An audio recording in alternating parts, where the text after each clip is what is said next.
Salut tout le monde, c'est Valkyr. Vous étiez quelques-uns à attendre le guide sur le DK impie en multi-cible, alors le voilà. Si vous arrivez tout juste sur la chaîne, sachez que j'ai déjà publié 2 vidéos guides sur le DK ce mois-ci, l'une sur les talents et le cycle DPS du DK impie en mono-cible, mais aussi une vidéo sur le DK impie de manière globale, aussi bien sur la congrégation, les stats prioritaires, les enchantements, sans oublier les conduits, mais aussi la nourriture et les potions nécessaires à vos raids et donjons mythiques.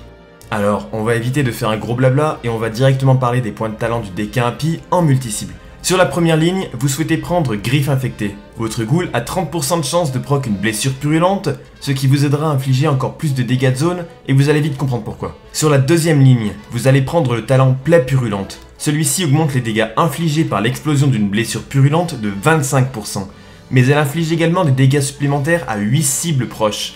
La troisième ligne est situationnelle, bien que asphyxier peut s'avérer utile de nombreuses fois en donjon mythique lorsque vous auriez besoin de contrôle un mob ou d'interrompre un mob. Pour la quatrième ligne, le talent Pustule pestilentiel est votre prochain choix. Avec ce talent, vous avez 10% de chance de proc votre passif de corruption runique lors de l'explosion d'une blessure purulente. Pour faire court, ce passif augmente vos chances de recharger vos runes plus vite. La cinquième ligne est une fois de plus situationnelle. Bien que j'adore prendre le talent Marche spectrale pour un petit bonus de vitesse ainsi que l'immunité à certains contrôles. Quant à la sixième ligne, vous souhaitez prendre le Pacte impie. Avec ce talent, l'activation de Sombre Transformation vous confère 2 effets passifs. Le premier augmente votre force de 5% tant qu'il est actif. Le deuxième crée un lien entre votre ghoul et vous, infligeant des dégâts aux ennemis touchés par celui-ci. Pour la dernière ligne, vous tenez à prendre l'Assaut impie. Il s'agit d'un sort à utiliser sur une cible. Celui-ci va instantanément appliquer 4 stacks de blessures purulentes sur la cible, en plus d'infliger des dégâts et vous conférer 20% de hâte pendant 12 secondes.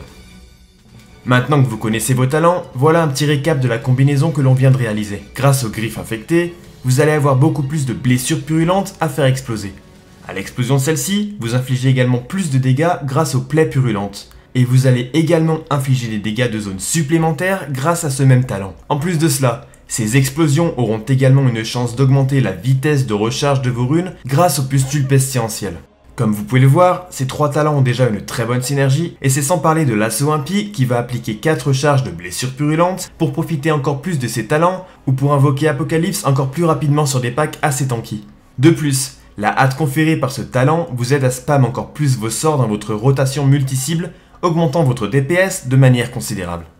Avant de parler de votre cycle DPS, voici les choses importantes à savoir. Il faut vous servir de frappe purulente pour appliquer des stacks de blessures purulentes sur une cible. Il faut vous servir de frappe du fléau pour faire éclater une blessure purulente. Votre frappe du fléau touche jusqu'à 4 cibles supplémentaires du moment que vous vous trouvez dans la zone de votre mort et décomposition.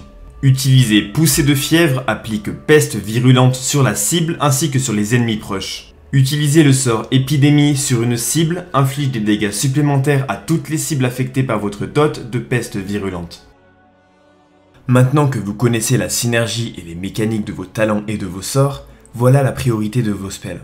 Utilisez Poussée de fièvre de façon à garder votre peste virulente de manière permanente sur l'entièreté du pack de mobs. Du moment que votre puissance runique n'est pas pleine, spammez votre frappe du fléau pour faire éclater les blessures purulentes. Ne jamais rester à 100 de puissance runique.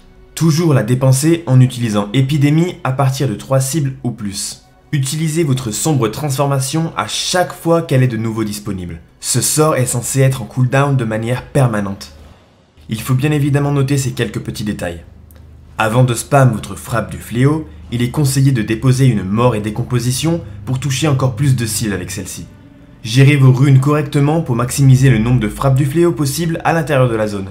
Vous ne voulez utiliser votre frappe du fléau que si votre cible détient un stack de blessures purulentes ou plus. Dans le cas contraire, utilisez une frappe purulente pour appliquer à nouveau des stacks. De plus, en donjon mythique, il ne faut pas hésiter à utiliser vos cooldowns de 2 minutes sur les packs. Nombreux sont ceux qui font l'erreur de garder leur CD pour les boss, mais en Mythique Plus, vous tenez à gagner le plus de temps possible. En plus de cela, dans de nombreuses instances, le temps entre 2 boss est généralement assez élevé et vous récupérez vos cooldowns bien assez vite. Alors faites-moi fondre ces packs en utilisant Frénésie impie et Apocalypse, ou bien même votre sort de congrégation, Membre abominable. Souvenez-vous, Apocalypse invoque un nombre de ghouls et inflige des dégâts dépendant du nombre de stacks de blessures purulentes présents sur la cible. Il est donc conseillé d'utiliser Apocalypse uniquement sur une cible ayant 4 stacks ou plus. Frénésie Impie génère automatiquement 4 stacks. C'est pour cela que dans beaucoup de cas, vous tenez à utiliser Frénésie Impie suivi d'Apocalypse. J'espère que cette vidéo vous aura aidé à comprendre la synergie de vos sorts ainsi que d'apprendre l'ordre prioritaire. Si vous avez des questions, n'hésitez pas à les poser en commentaire et n'oubliez pas qu'un guide encore plus complet sur le DK Impie est présent sur la chaîne. Je reviendrai très vite avec d'autres vidéos guides aussi bien sur le DK que sur d'autres types de contenus concernant Shadowlands. Merci d'avoir regardé cette vidéo et à la prochaine.